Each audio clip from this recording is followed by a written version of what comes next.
I told you that my motivation was just, I realized I'm surrounded by so many people who are doing really incredible things. And I really wanted people to get, no, I really wanted people to get a glimpse into what it looks like when an ordinary person does something that I honestly think is extraordinary, only because a lot of people talk about doing something. They talk about quitting their job. They talk about starting a business. And it's a conversation for the rest of their lives. They never actually make the move to do it. Yeah, 100%. And so I really wanted to talk to people that I know in my everyday life who have actually actioned on that idea. And you're one of those people. And it's also evident. Like, I can see the growth of your business. Just SheaButter. I've seen it, like, you're all over Instagram, you're talking about it. And I think people, it's made me curious. So if it's made me curious, I know that it's made other people curious about your journey.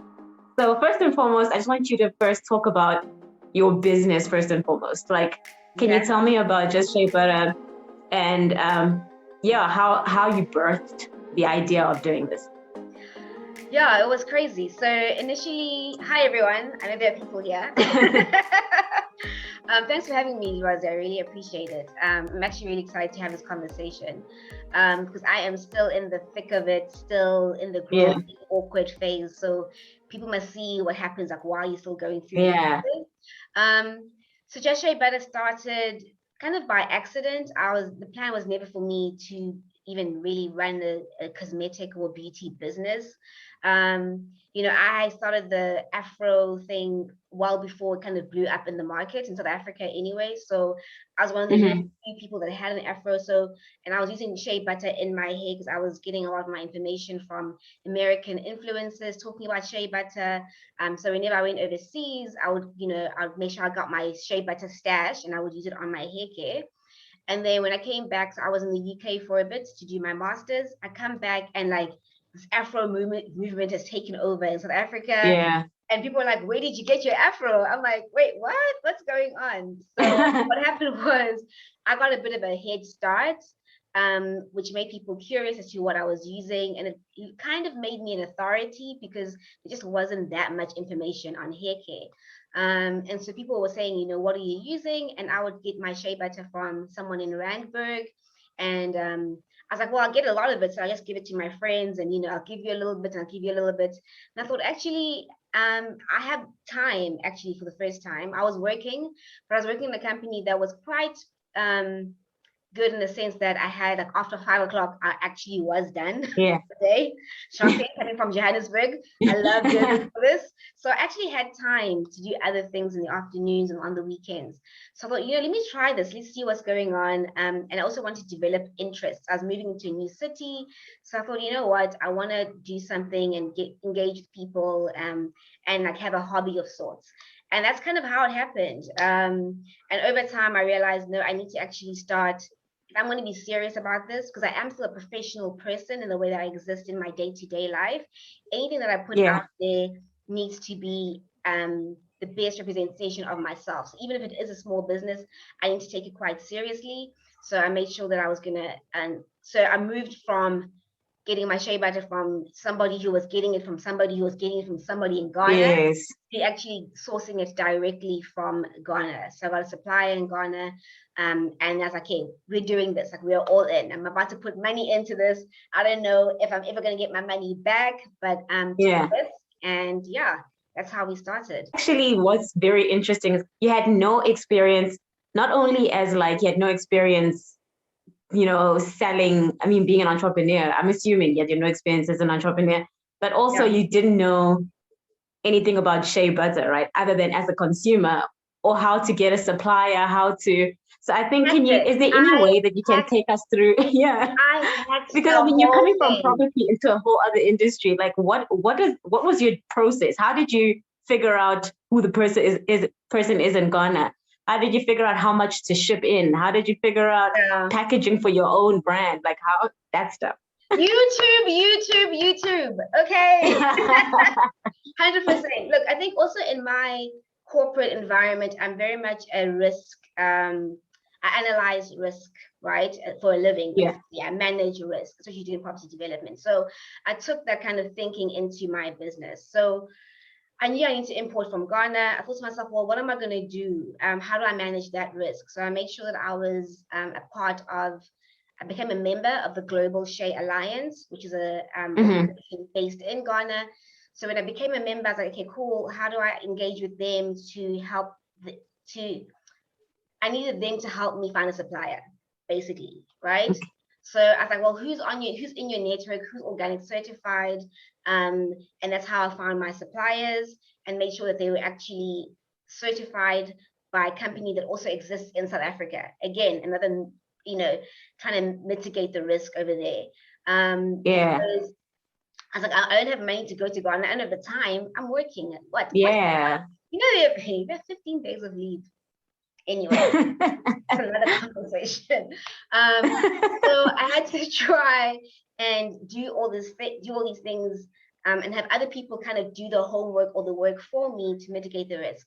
There was still going to be a risk at the end of the day when it came to the first purchase. So hope and a prayer, like you just, and also people are worried about, working with other people in different parts of the country, on the continent, sorry. So yes, I don't know anyone in Ghana. I can't verify these people. So only being part of the different organizations that could verify on my behalf, that's how I manage the risk. Because you said the business was doing very well when it was still small, how did you go about? I know that initially you said people were coming to you and asking you, what do you use? And you were giving people shea butter from somebody you're getting from Randburg. Yeah. But how did you build your own consumer base? Like, was it word of mouth? Were you advertising actively? It was. So what I did was, this is actually probably good advice for anyone, which is I started on Instagram, right? And I made sure that I had quality content to push on Instagram. So, and that was me undoing my twist, having the big afro, really quick videos of before and after. Yes. Like I had good wow content that I could push, and that got people curious. And that's how I built the base, to be honest. So I think what also helps with you is because you used it, there is also that integrity because you use the product. And so you're selling something that works. Yeah. And then also your hair is like a marketing. Your hair is like your hair is your entire marketing strategy, because as soon as people see your hair, like I was watching your videos and I was just like, how is Wandi's hair like this? Like she is so lucky. Listen. So if people are looking at your hair and they're going, how do you get your hair like that? And then you say shea butter and you know that you've used it.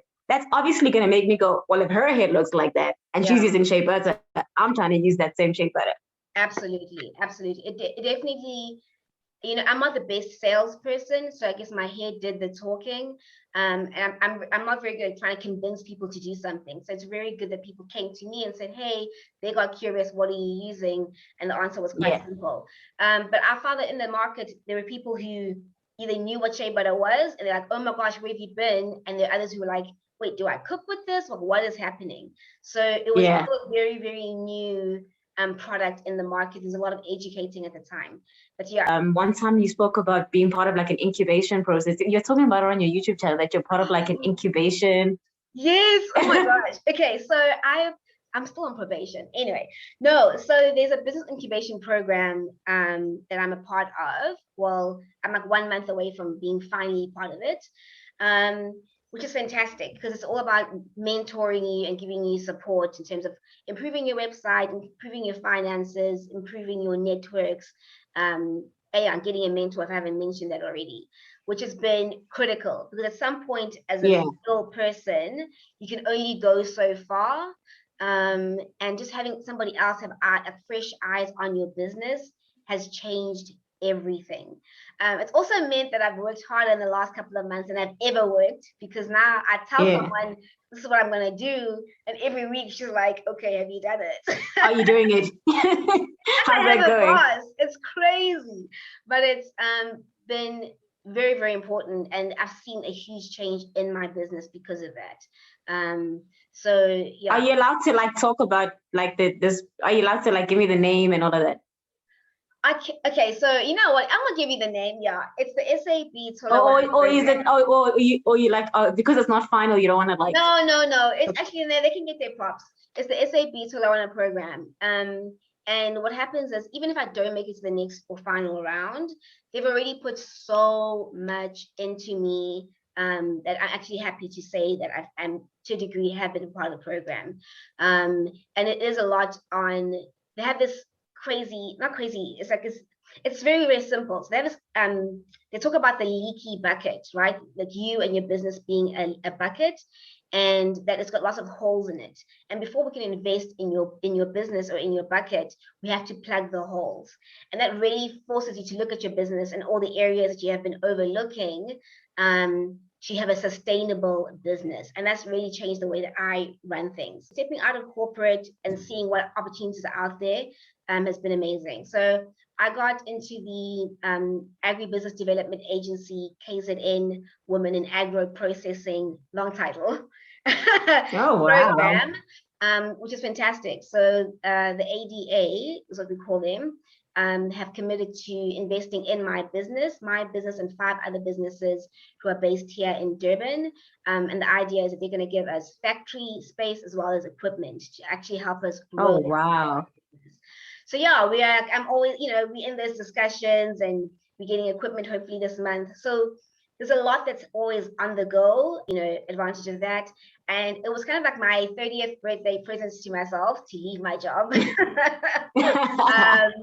Because I thought also I didn't want to wait. I was so wary of what's going to happen when I turn 30, what's going to happen to my mentality. I didn't want the fear to set in. I've never lived in fear. So I was like, I need to make a move now.